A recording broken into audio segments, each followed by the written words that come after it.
Es de Aitor Guardans, director de Azul de Niño, película que he podido ver. La verdad es que una película muy interesante y bueno, que la verdad es que me impactó bastante por los temas que habla, ¿no? Raúl, qué tal estás? Muy bien, muchas gracias por tenerme aquí. Después de varios problemas técnicos hemos conseguido llegar, o sea que estoy contento de estar aquí contigo. Perfecto, problemas técnicos, porque yo también he tenido fallos de memoria, en fin. Está siendo una entrevista muy divertida. Bueno, oye, son las 12 del mediodía, pero como si fueran las 6 de la mañana. No pasa absolutamente Exacto. nada. Exacto, exacto. Bueno, yo te voy a preguntar primero, o sea, porque sí que, ¿cómo decidiste rodar Azul de Niño? Porque, bueno, es una producción independiente, ¿cómo atreverse a hacer una producción independiente? Porque sí que es verdad que no es lo mismo cuando te producen una productora y demás. ¿Cómo ha sido el proceso? Pues lo hice con una inocencia y naivete absoluta y un desconocimiento un poco de lo que podía suponer hacer un proyecto de esta envergadura, ¿no? Yo estaba viviendo en Estados Unidos en ese momento y nada, entonces yo cuando sabía que tenía que volver porque se me acababa el visado, empecé a poner, ya sabía que tenía un proyecto que quería hacer, entonces empecé a hacer lo posible a distancia. Entonces empecé toda la preproducción de la película a distancia, fundé una productora aquí en España y nada, y al volver justo rodamos y me he ido encontrando con los obstáculos y las cosas que inicialmente me habrían desmotivado a hacerlo a medida que la he ido haciendo. Entonces, también por eso es una película que ha tenido un largo proceso de tanto de producción como de postproducción. O sea, esto lo rodamos, el 90% de la película, el 95% de la película se rodó en 2021.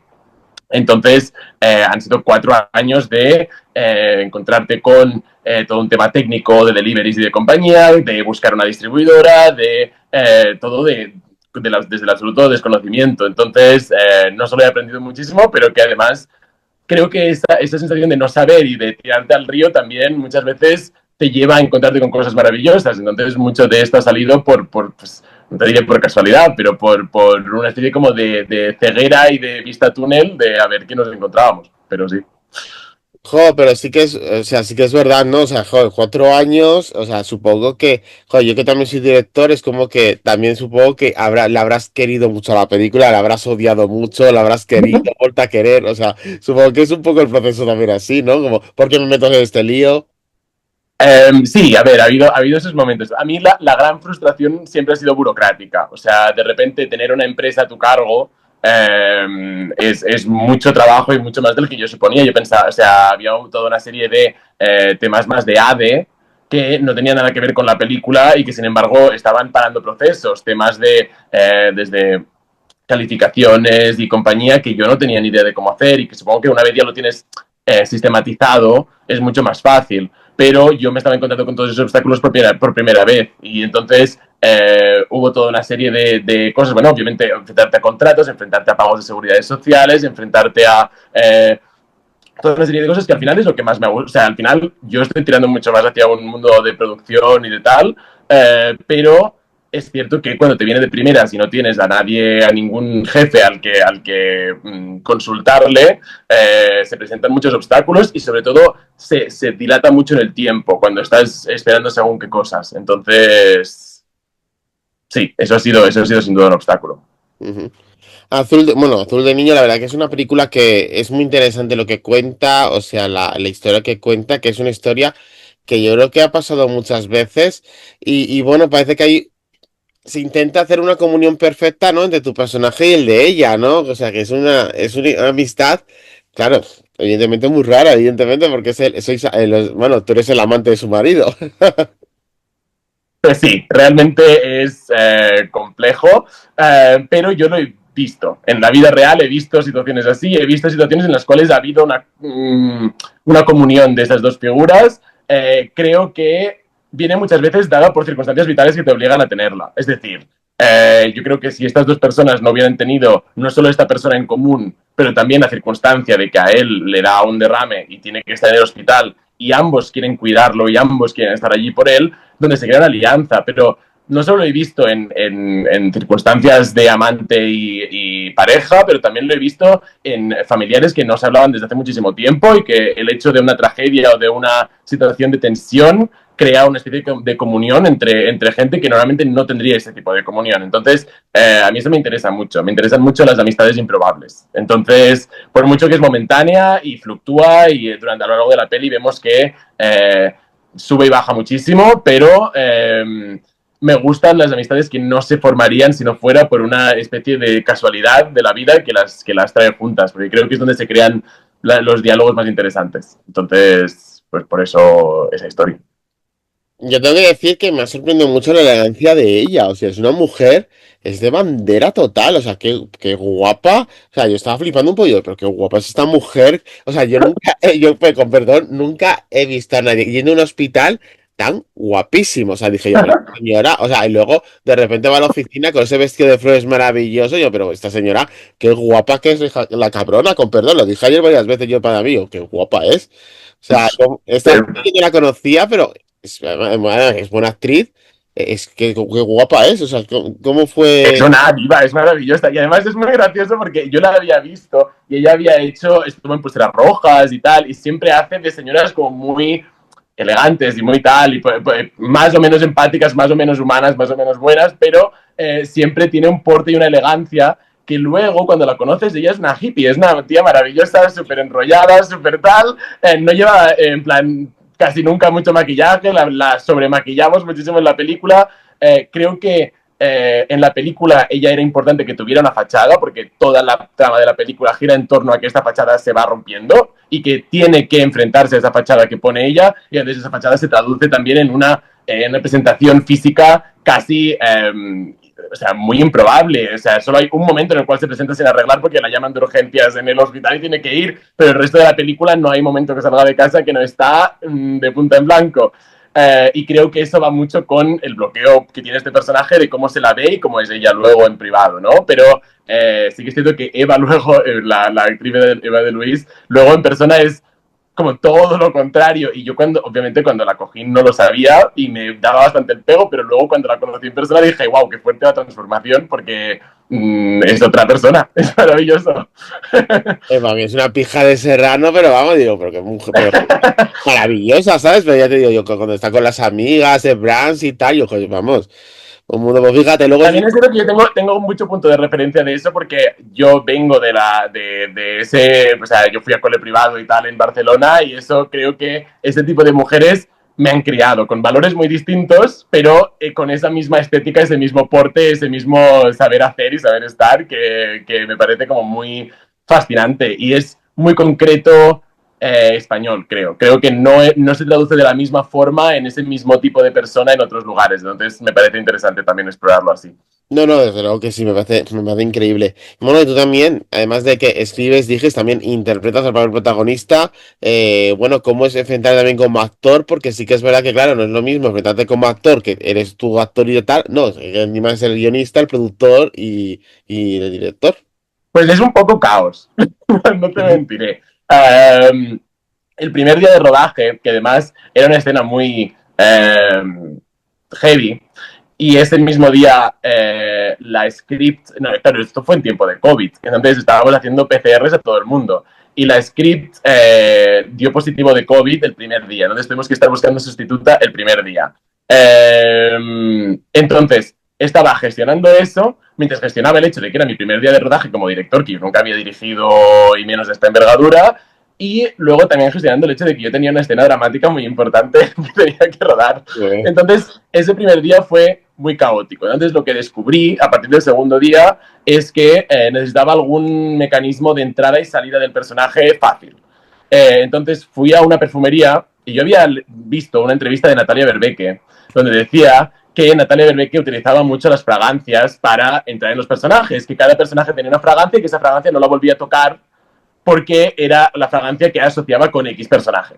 Entonces yo dije, esto a lo mejor hay algo aquí. Entonces, porque los olores es cierto que nos transmiten, o sea, nos llevan muchísimo a las emociones, al mundo más de los recuerdos, de la nostalgia, etcétera. Entonces, fui a una perfumería y le compré una colonia a Daniel, que es el personaje al que interpreto. Y entonces me ayudó muchísimo a entrar en el personaje cuando hacía falta. Y entonces yo antes de cada escena yo tenía el perfume puesto en la muñeca, lo olía y ya entraba. Y luego acababa la de esto y ya volvía. Y luego también lo que se desarrolló con el ayudante de dirección, cuando ya o sea, vi enseguida que a mi ayudante de dirección, a Máximo, le podía confiar la vida. O sea, era un tío no solo con gusto, pero también con diligencia, con capacidad. Entonces, yo lo que hacía era aprobaba plano al principio cuando yo estaba actuando, cuando no estaba actuando lo dirigía yo todo el rato, pero yo aprobaba plano al principio y luego para no tener que estar dando pequeñas correcciones de fotografía, de tal, que me sacaban absolutamente de la situación, cuando el Máximo veía que era una toma que a él le convencía, me la enseñaba y yo probaba toma final. Muchas veces decía, no, pues mira, me gustaría más tirarlo por aquí, pero entonces solo estaba dirigiendo al final de una o dos tomas, no al final de cada toma, porque es que si no, era un entrar y salir que era insostenible a lo largo del tiempo. Claro. Fíjate que lo de las fragancias que has dicho de David Beckham, yo lo tenía asumido con Penélope Cruz. Fíjate, creo que Penélope Cruz hace algo parecido, ¿eh? Pues mira, igual las grandes actrices de este país Lo hace, sí, comparten sí. eso. Es que cuando lo has dicho, yo, joder, también, fíjate, pues sí, sí, sí, no, una muy buena forma. La verdad que a mí lo de las fragancias creo que es una muy buena forma de dar un personaje, ¿eh? Con el olor. Está muy bien. Bueno, Sí. y creo que también te crea una cápsula de tiempo que ahora ya a título personal es muy bonita, porque yo tengo todavía, obviamente no acabé el frasco entero en todo el rodaje, y todavía 4 años después, de vez en cuando, pues si me apetece, sobre todo en esos momentos que decías que son igual un poco más frustrantes o que son un poco más enzarzados, volver a la esencia de por qué estoy contando esta historia, de por qué quise yo interpretar este personaje, de lo que hay de ese personaje en mí, de esa película en mí, me transporta un poco a eso bastante. O sea que... Y yo durante tiempo por una canción que escuché con un muy amigo mío, tenía una fragancia por cada ciudad donde había vivido. Entonces, cuando quería volver a esa ciudad o a ese momento de mi vida, utilizaba la fragancia que tal. Entonces, he tenido una conexión con ese mundo de los olores muy concreta y muy bonita y que espero que siga a lo largo del tiempo. Claro que seguro que seguirá. Bueno, la película se estrena el 27 de junio, bueno, pues con el orgullo, por bandera, o sea, bueno, ¿cómo te sientes al estrenar por fin la película después de 4 años? Es un sentimiento un poco surrealista. Yo lo veré cuando o sea, lo creeré cuando lo vea. Porque realmente, no sé, es una sensación absolutamente surrealista, positiva, por supuesto. Me hace mucha ilusión, además, que tenemos pases en muchas ciudades. Entonces, podré ir con la película y ver lo que más me ha gustado hasta ahora del proceso. El momento más parecido a una catarsis ha sido cuando estabas de repente proyectándola en Polonia o proyectándola en Estados Unidos y estabas allí con la película y viendo cómo distintas audiencias reaccionaban de forma distinta y me hace mucha ilusión que por fin esté como abierto al público y que gente que yo conozco y que me han oído hablar de esto 4 años o 5 años, de repente puedan verlo y puedan ver que existe y que es una cosa que tengo muchas ganas de que esté en el cosmos real del mundo. O sea, realmente eso me hace mucha ilusión. No, totalmente no, hombre, ya es una realidad. Qué bueno que en Polonia. Y cómo reacciona la gente de otros países a la película, ¿no? Porque, joder, Polonia, Estados Unidos. Es muy distinto. También las audiencias de los distintos festivales también son muy distintas. O sea, no hemos ido como a una copia de un festival. O sea, son distintos en distintos sitios. Pero sí que es cierto que, por ejemplo, en Polonia me encontré con una comunidad muy rápida pillando el humor. Porque la película es cierto que no es necesariamente solo una comedia, pero tiene toques de humor a lo largo y tiene pequeños guiños que tienes que estar prestando mucha atención para pillarlos y para prever lo que va a pasar. Y me acuerdo que noté que era la audiencia que más se anticipaba a las bromas, se anticipaba a las situaciones, se anticipaba a los giros de guión. O sea, cuando ya veían que no había trapo de limpio, ya se reían. Y digo, joder, pero qué velocidad de reacción. Y en cambio, el público estadounidense fue en Miami y era un público bastante distinto. Era un público donde Polonia igual era más queer, más variado, en Polonia era mucho más gay y mucho más ese tipo de nicho dentro del colectivo, ¿no? Y creo que era una audiencia distinta que reaccionaba distinto a cosas distintas. A lo mejor había más bromas tirando al mundillo gay, al mundillo, al ambiente, que a ellos les resonaban más porque igual tenemos un ambiente más similar también entre lo que es Miami y lo que es Barcelona, que no entre lo que es Polonia, Varsovia, ¿no? Entonces, bueno, creo que distintas reacciones a distintos públicos, es divertido. Qué bueno, qué divertido. Y ya para terminar, ¿qué les dirías a los espectadores que nos están viendo para que vean Azul de Niño el día 26 de junio en salas? ¿Qué les dirías? Bueno, creo que primero de todo os querré para siempre. Sí, um, pero además también creo que es una historia que refuerza la empatía, creo que es una historia que se pasa muy rápido, que punto A lleva a punto B de forma que es como que la película te lava, te ducha y luego sales con una mezcla de emociones, lo cual creo que eso denota un éxito, si he conseguido eso con alguien. Y creo que sobre todo el tema de empatizar con la gente con la que no comulgamos y con la que no tenemos una vida en común, que es el tema principal, yo creo, de esta película, es la comprensión del vecino. Creo que es vital ahora mismo y creo que corren tiempos convulsos y se vienen curvas. Y creo que una historia que, a pesar de tener personajes imperfectos, refuerza un encuentro improbable entre dos personas que nunca verían el mundo de la misma forma, creo que es un mensaje positivo y creo que es algo que tenemos que reforzar, el intentar comprender al vecino y no juzgarlo. Entonces, por favor, venid y tomad vuestra opinión vosotros mismos y luego me escribís y me decís qué os ha parecido. Pero, y muchísimas gracias a ti por dejarme hablar del tema. Eres la primera entrevista que doy en mi vida. O sea ¿Oh, que sí? muchísimas gracias. Sí, sí, sí, o sea Pues, que de verdad muchísimas gracias.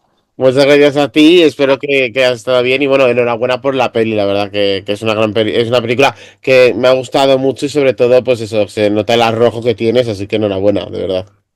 Muchísimas gracias, de verdad. Pasa buen día.